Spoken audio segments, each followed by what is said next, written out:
오늘은 마가복음 제자들을 파송하신 예수님의 그 사역들을 우리가 같이 한번 바라보면서 묵상해 보도록 하겠습니다. 예수님께서 정말 바라시는 것은 제자들이 예수님 곁에 그냥 모여 앉아서 말씀을 공부하는 게 전부가 아니라는 것을 우리가 좀 이해를 해야 되죠. 제자들의 마음은 예수님 곁에서 그냥 그 좋은 말씀, 꿀보다 더 단 그 주님의 말씀을 그냥 듣고 주님께 배우고 주님과 함께하고 이게 최고의 행복이에요. 그죠? 근데 예수님께서 정말 이 제자들을 부르신 목적은 제자들을 파송하는 데 있다는 것을 우리가 알아야 됩니다. 그래서 우리가 주님께 예배하고 주님을 만나기도 하지만 우리 안에 어떤 능력이 키워져야 하냐면 정말 우리가 세상에 파송되어서 과연 우리가 거기서 능력 있는 주님의 제자가 될 것이냐라고 하는 것이 우리 인생에서 하나의 키워드죠. 정말 키워드예요. 많은 그리스도인들이 예배당에 와서 예배 드릴 때는 마음이 막 은혜로워져요. 막 마음의 모든 근심 걱정이 다 사라지고 여기서 내가 이렇게 살면 안 되겠다 회개도 하고 정말 교회 오면 마음이 평안하고 기쁘고 그런데 세상에 파송된 그 현장에 가서는 정말 괴롭고 힘들고 번민과 걱정, 불안과 두려움 이런 것들이 막 찾아와서 견딜 수 없는 자기 자신을 발견해요. 내가 있을 곳은 여기가 아닌가벼. 그렇게 생각을 하고 이제 주님께로 다시 오죠. 한때는 그래서 신학을 하러 들어온 분도 꽤나 있었어요. 세상에 나가서 살려고 하니까 안 되는 거예요. 자신이 없는 거예요. 내가 안전하게 살 수 있는 유일한 길은 내가 평생도록 교회 안에 있는 것밖에 없다. 그래서 내가 신학을 하고 전도사가 되고 목사가 돼야 되겠다. 그래서 이렇게 오는 거죠. 그래서 오히려 신학을 하면서 시험 드는 경우가 많이 있죠. 그렇게 돼서 사실 신학을 해보면 신학을 하다 보면 시험 들 거리가 굉장히 많아요. 말씀을 그냥 다 파헤치거든. 그래서 그 은혜롭던 말씀들이 구절구절이 다 파헤쳐져서 분해되는 것을 보면서 막 시험이 드는 거예요. 이런 분들은. 뭐가 문제예요? 믿음이 문제죠. 내가 세상에 나가서 굳세게 싸울 능력이 없으면 파송된 제자로서 이 세상을 헤치고 나갈 준비가 되어 있지 않으면 그러면 교회 안에서도 정말 그러한 것들이 우리가 가지기 어렵다는 것을 알아야 돼요. 그래서 우리는 늘 염두를 둬야 되죠. 내가 파송된 곳에서 나는 어떻게 살 것이냐 라고 하는 것을 우리 마음에 늘 두어야 됩니다. 그래서 예수님께서 제자들을 파송하셨는데 하나의 훈련이죠. 전도 여행을 보내셨어요. 2사람씩 이렇게 짝을 지어서 보냈죠. 2사람씩 짝을 씌울 수도 있고 4사람씩 짝을 씌울 수도 있고 6사람 혹은 12사람씩 짝을 지을 수도 있는데 예수님은 그냥 2씩 짝을 지으셨어요. 요새 그 예수님의 이 전도 방법을 가장 그 효과적으로 응용하신 분들이 이제 여호와의 증인들이시더라고요. 그래서 저희 집에도 여호와의 증인이 하루에 한 번씩은 꼭 방문하시는 것 같아요. 2씩 짝 지어가지고. 왜 2씩 이렇게 짝을 짓는 걸까요? 혼자 하면 내가 믿음이 약해져서 시험 둘 수 있잖아요. 그러니까 동력자가 같이 있으면 힘이 나는 거예요. 그죠? 서로 보완이 되니까. 그래서 우리 기독교인들도 이렇게 2씩 예수님 말씀처럼 좀 같이 할 필요가 있어요. 그래서 제가 이제 올해 하반기부터 우리 청년들 안에 1:1 제자 훈련을 이제 시작하려고 합니다. 그래서 이렇게 하는 것은 한 사람은 선생님, 한 사람은 제자, 이렇게 하려고 하는 것이 아니라 제 목적은 2씩 짝을 짓는 거예요. 그래서 한 사람은 말씀을 가르치는 입장에 가르치면서 배우고, 한 사람은 또 배우면서 그것을 가지고 성장하고, 이런 다이나믹이 우리 2사람씩 짝을 지어 성경 공부를 하는 일에 일어나도록 하려고 생각하는 것이죠. 그렇게 하면 2사람 사이의 어떤 영적인 친밀감, 또 믿음의 교류, 이런 것들이 많아져서 사실 저하고 이렇게 시간을 내기야 우리 청년들이 쉽지 않은데 그런 것들을 우리 청년들끼리 믿음의 동력자들끼리 모여서 굉장히 위로가 많이 되고 힘을 얻을 수가 있다고 생각을 합니다. 제가 우리 교회 조금 큼지막한 일들을 얼추 마무리하고 우리 청년들과 빨리 1대1 제자 훈련을 하고 싶어요. 제 마음이 아주 간절합니다. 제가 다 1대1로 하는 게 아니에요. 우리 청년 둘씩 짝지어주는 겁니다. 자, 나만 이해를 못했구나. 전도여행을 가면 몇 가지 지켜야 될 것들이 있어요. 첫째는 주님께서 권능을 주신다는 것을 잊지 말자. 하나님 말씀을 가지고 가는 자에게는 반드시 능력이 있다. 이걸 우리가 알아야 돼요. 그럼 어떤 능력이 있느냐? 여기 성경 말씀에 보니까 귀신을 쫓아내는 능력을 주신다고 그랬어요. 그죠? 그렇기 때문에 우리가 하나님 말씀을 가지고 파송된 자리 어디든지 우리는 귀신을 쫓아낼 능력이 있어요. 우리가 그걸 믿어야 돼요. 그래서 내가 가서 어떤 일들을 하나님의 뜻대로 도모하려고 하면 사탄이 감히 그 일을 방해할 수가 없는 거예요. 그 일에 도전할 수가 없는 거예요. 거기에 대해서 우리가 분명한 능력이 있다는 것을 알고 확신해야 돼요. 많은 사람들이 그런 능력이 있는 것을 잘 모르고 내가 파송된 그 삶의 현장에 가서 머뭇해요. 확신이 없으니까. 그래서 이 일이 분명히 뭔가 내가 가는 길에 있어서 내가 반드시 해치고 나가야 할 장애물이다 라고 하는 것을 알지만 그 앞에서 머뭇거리는 거지. 믿음으로 도전할까 말까, 안 되면 어떡하지, 뭐 이런 생각들을 하니까 자기의 능력을 의심하는 자는 능력을 발휘할 수가 없어요. 하나님은 우리가 하나님을 믿고 세상에 나아갈 때 다양한 성령의 능력들을 우리에게 주셨습니다. 귀신을 쫓아내는 능력, 또 병든 자를 낫게 하는 능력, 우리가 어려운 말로 신유의 은사다 그럽니다. 병을 낫게 하는 능력, 또 예언하는 능력, 하나님의 말씀을 딱 생각이 나서 그 적절한 하나님의 말씀을 우리가 전할 수 있는 능력을 우리에게 주셨어요. 그런 능력들이 여러분 안에 있습니다. 또 기도의 능력, 기도의 능력이라고 하는 것은 뭐냐면 기도하면 하나님께서 그 기도를 들어주시는 그런 능력, 이 기도의 능력이죠. 또 영분별의 능력, 우리가 이렇게 보면 이 사람이 지금 상태가 어떻다는 걸 금세 분별할 수 있는 영분별의 능력을 우리가 가질 수 있어요. 이런 능력이 여러분 안에 다 주어집니다. 여러분들이 잘 모르셔서 그러는 거지. 그런 은사들을 가지고 세상 가운데 나아가면 참 걱정할 게 없어요, 별로. 근심할 게 없단 말이죠. 그런 능력이 우리 안에 있기 때문에. 그런데 많은 사람들이 내게 그런 능력이 있는지 잘 모르고 또 그런 능력을 사모하지도 않아. 세상에 준대는데도 사모하지를 않아. 그래서 막 그런 능력을 갖고 싶다고 생각하지 않고 그런 능력을 발휘할 꿈도 꾸지 못한다는 것이죠.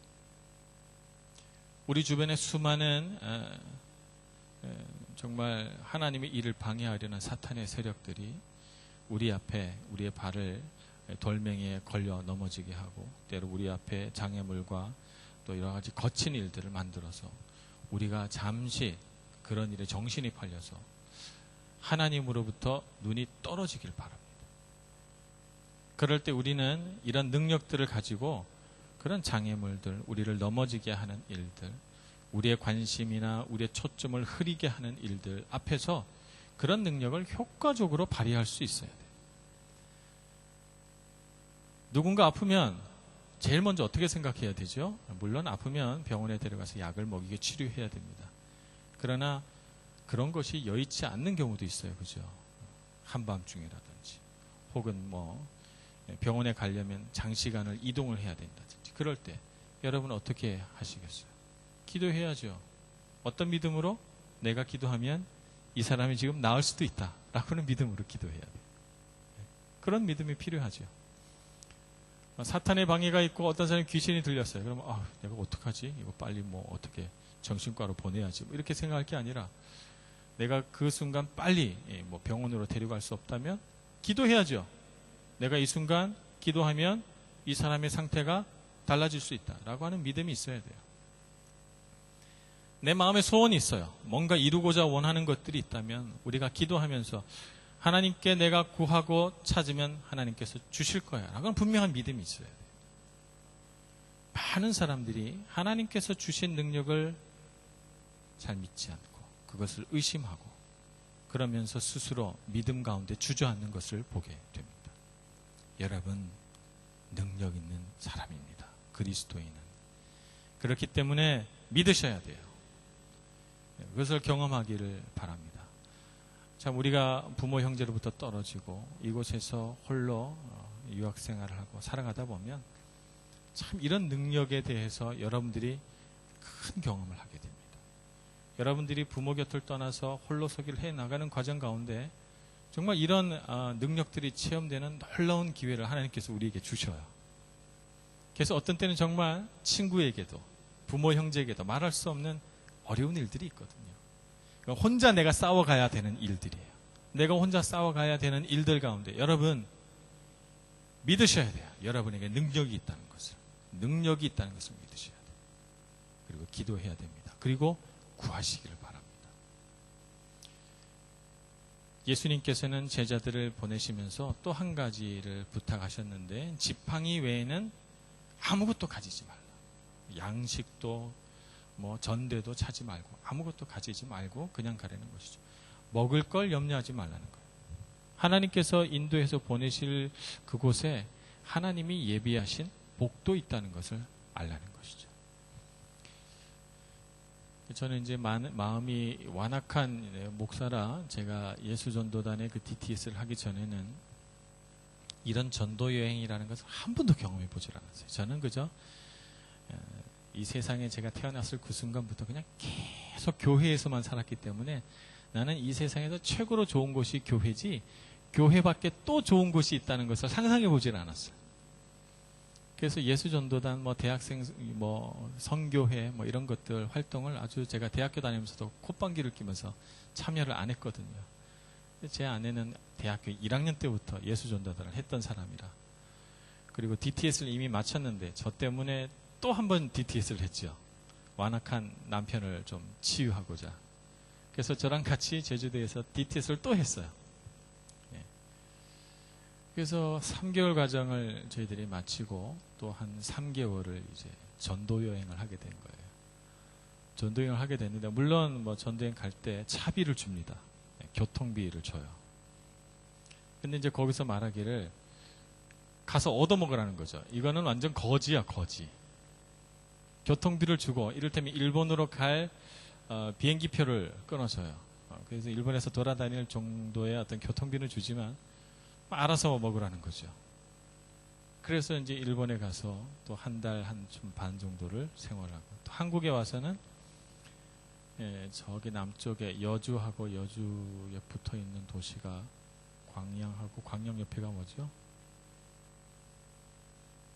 잘 모르시죠? 갑자기 기억이 안 나네요. 죄송합니다. 순천. 순천에서 사랑해요. 순천에서 전도여행을 했어요. 거기서 또 한 달 보름을 했죠. 순천에 살 때는 12월 달이었어요. 순천이 따뜻한 남쪽 지방이긴 하지만 그래도 영하 한 4도, 5도 이렇게 내려갈 때였어요. 그래서 다 모여가지고 기도하는 거죠. 하나님께서 다음으로 어디로 인도하시는지 알아보자. 그래서 이제 갈 데가 없잖아요. 애들 다 데리고 순천 기차역에 모여가지고 거기서 기도를 하는 겁니다. 갈 데가 없으니까 여관에 갈 수도 없고 그것도 DTS에서 그걸 허락을 하지 않거든요. 길바닥에서 잘 파냐. 저녁 8시인데 기도해서 오늘 밤 묵을 때를 하나님께 이게 저기 응답을 받아야 되는 기도 응답을. 순천역에 우리 한 10사람이 모여가지고 진짜 간절하지 않을 수가 없죠. 오늘 밤 묵을 때를. 물론 우리가 교통비는 있지만 우리 예수전도는 원칙이 그러니까. 그래서 간절히 기도했어요. 막 간절히 기도하고 어떤 분이 어떤 교회로 가는 것이 좋겠다.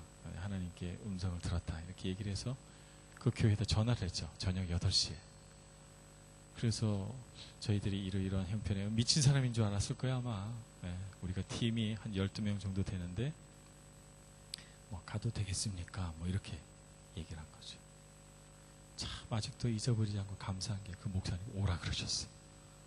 그래서 저녁 8시에 출발을 해가지고 기차를 타고 어찌어찌 버스를 타고 해서 도착하니까 순천에서 한참 들어가는 시골에 있는 감리교회였는데 거기서 전도여행을 하게 됐죠. 거기서 한 일주일 머물다가 나온 것 같아요. 참 감사한 시간이었고 그 시간을 통해서 우리 생각으로는 안 될 것 같고 우리 생각으로는 막힌 것 같고 우리 생각으로는 불가능한 것 같은 일들이 하나님을 바라보고 믿음으로 도전하면 뭔가 일어나는구나, 사건이.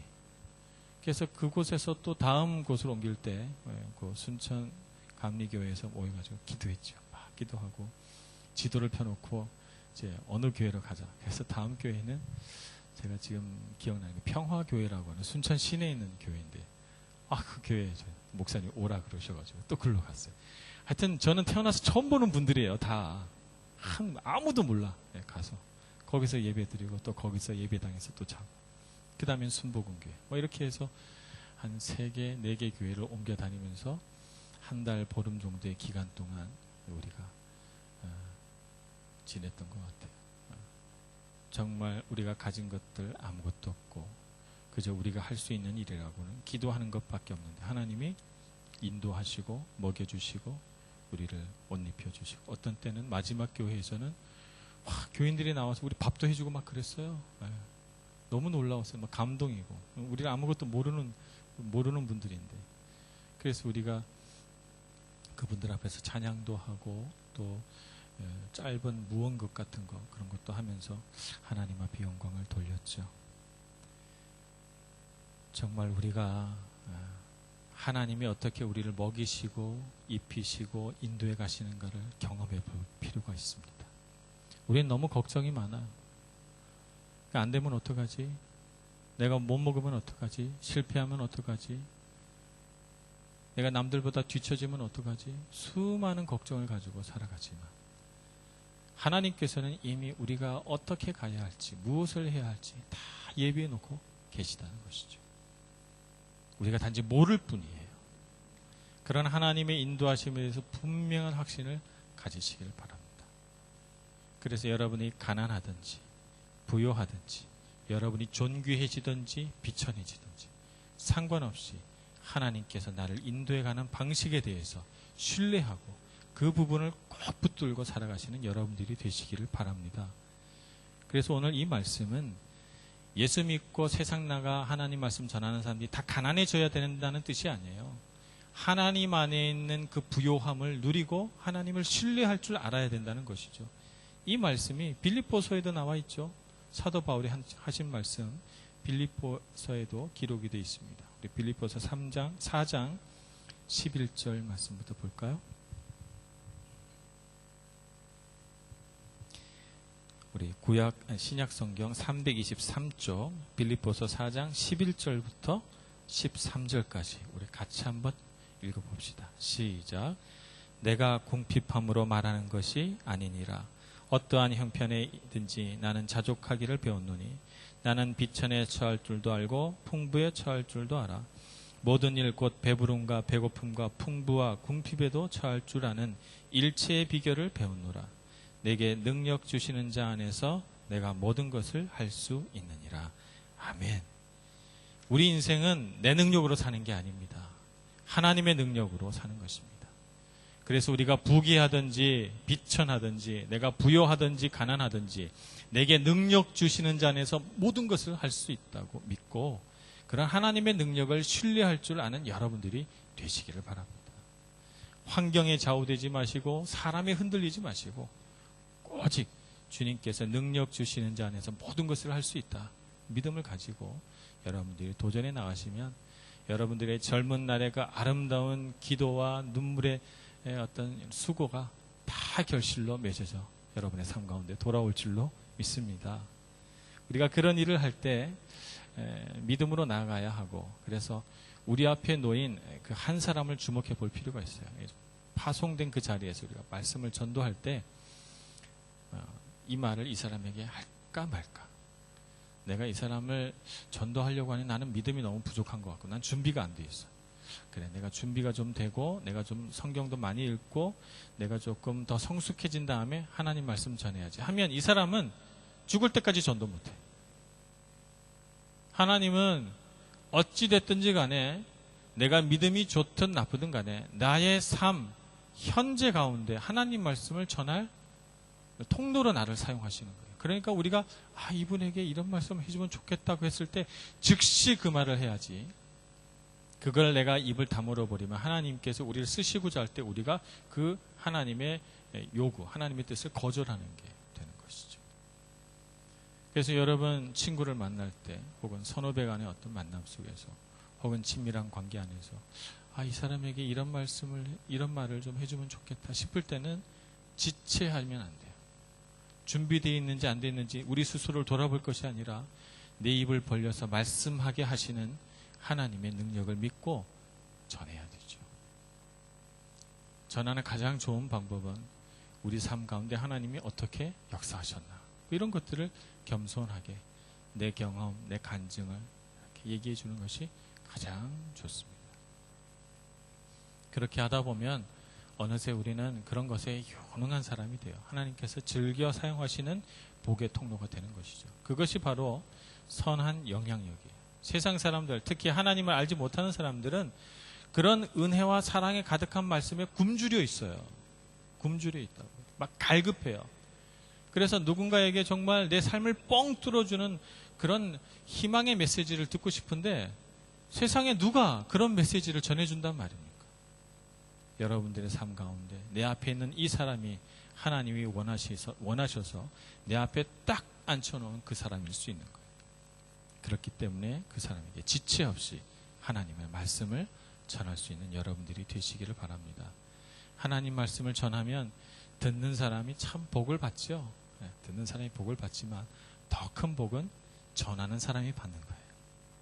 전함으로 인해서 이 작은 말씀의 씨앗이 그 사람에게 떨어져 어떤 역사를 이루어 가는가를 보게 되고 나는 그냥 전했을 뿐인데 하나님의 역사가 일어나는 것을 보면서 나는 더 은혜를 받고 그 가운데 내가 경험한 그 모든 신앙적인 경험들이 분명하게 맞다는 확신이 들고 그래서 나는 그만큼 더 성장하게 됩니다.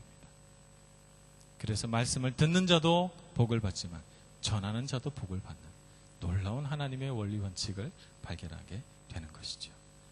그래서 여러분 말씀을 전해야 돼요. 그런데 가끔 가다가 하나님 말씀을 전했는데도 거부하고 굉장히 우리 마음에 어떤 모욕감이나 어떤 상처를 주는 분들도 있어요. 그죠? 그럼 어떻게 하라고요? 오늘 말씀해 보니까 내 발에서, 내 신에서 먼지를 떨어버리라. 이런 사람은 저주하고 두 번 다시 만나지 말라. 뭐 이런 말씀인가요? 그런 말씀은 아니에요. 먼지를 떨어버리라 라고 하는 것은 복음에 대한 거부한 책임이 나에게 있지 않다는 거예요. 이것은 내가 당신에게 말씀을 전했지만 이제 나에게는 더 이상 책임이 없습니다 라고 하는 거죠. 또 하나님께서 언젠가 또 다시 인도하시면 또 우리가 그 말씀을 전하는 것입니다. 그러나 그 복음을 거부한 것에 대한 책임은 그 사람에게 있다는 것이죠. 그렇기 때문에 우리는 복음을 전하다가 상처받을 필요가 없어요. 상처받을 필요가 없어요. 말씀처럼 그냥 내 발에 수고한 것을 그냥 떨어버리면 되는 것이죠. 먼지를 떨어버리면 되는 것입니다. 그래야만 우리가 복음을 전하다가 속상하거나 섭섭하거나 사람이 미워지지가 않는 거예요. 어떤 분이 한국에서 교회 앞에 세탁소가 하나 있어. 세탁소 아저씨가 참 친절하고 좋아요. 근데 무교시니까 집이 거기서부터 차로 한 30분 이상 걸리는 곳에 있는데도 굳이 세탁물들을 바리바리 사갖고 와서 그 집에 다 맡기고 어떻게 하든 교회 나오게 하려고 당신이 여기 세탁소 해가지고 하는 건 다 교회 때문에 복 받는 거라고 그러면서 날마다 그 아저씨한테 가서 뭐 선물도 주고 뭐 또 커피도 막 사주고 말이죠. 세탁물도 뭐 다른 사람 것까지 같이 해서 주고. 그런데 그래서 그 아저씨가 돈도 많이 벌고 그랬는데 절대 교회 안 나온 거예요. 한 2, 3년 하시다가 실족하시는 거죠. 아 진짜 이 사람 완악하네. 정말 너무하다. 그래서 섭섭해지고 나중에는 그 세탁소 아저씨가 막 미워지기 시작하는 거예요. 그것은 말씀을 전하는 바른 방법은 아닙니다. 우리가 사랑으로 말씀을 전하고 그 말씀을 받아들이고 받아들이지 않고는 그 사람의 문제이고 우리는 말씀을 전하는 통로로 쓰임받고 그것을 통해서 하나님의 능력을 보고 누리면 그만인 것입니다. 전하는 자의 축복을 누리시는 여러분들이 되시기를 바랍니다. 그래서 여러분, 이곳의 삶이 참 각박하죠. 미래도 내가 개척해 나가야 되고, 여기서 삶의 문제도 해결해야 돼. 먹고 사는 문제도 해결해야 되고, 더불어서 여기에서도 인간관계가 얽히고 설켜서 이 복잡한 인간관계를 또 풀어가야 할 지혜도 우리에게 있어야 되고, 이곳에 있다 보니 또 여러 가지 어려움, 외국에서 살다 보니 언어의 문제, 문화의 문제, 여러 가지 문제들이 한꺼번에 엄습해 오고, 부모님과 떨어져 있다 보니 부모님과도 이런저런 복잡한 오해들이 쌓이게 되면서 참 그런 것들이 우리 안에서 여러 가지 말이 쌓이지만 또 이게 해결이 안 될 때도 있습니다. 그런 일들 가운데 우리가 어떻게 인생길을 걸어갈 것인가? 하나님의 능력을 의지해야 합니다. 의지하고 이 모든 일을 풀어갈 능력과 방법들은 하나님께서 내게 주신다. 이렇게 생각을 하시고 주님 앞에 머무시는 여러분들이 되시기를 바랍니다. 잠잠히 하나님께 구하면 하나님이 우리에게 공급해 주실 것입니다. 우리에게 먹을 것을 주실 것이고, 우리가 살아갈 앞날의 길을 열어주실 것이고, 우리가 그 안에서 우리가 가진 모든 능력을 다해서 우리에게 주어진 시간 동안 최선을 다하면 되는 것입니다. 여러분에게 주어진 시간을 아름답고 소중하게 가치롭게 사용하면서 정말 하나님께서 무엇을 원하시는지 잘 분별하여 하나님께 영광 돌리시는 여러분 모두가 되시기를 간절히 축원합니다. 기도하겠습니다. 은혜가 많으신 하나님 아버지, 주님께서 주신 은혜와 복을 누리기를 소망합니다. 우리 마음속에는 온갖 의심과 불신들을 이 시간 십자가 앞에 내려놓사오니 주님, 저희들에게 믿음을 주시옵소서. 주님을 의지하고 신뢰하는 마음 주셔서 우리의 환경이나 우리가 놓여있는 여건이나 우리 앞에 놓인 어떤 장애물들에 그 믿음이 꺾여지지 않도록, 그 믿음이 방해받지 않도록 하나님 저희들 가운데 역사하여 주시옵소서. 예수님의 이름으로 기도합니다. 아멘.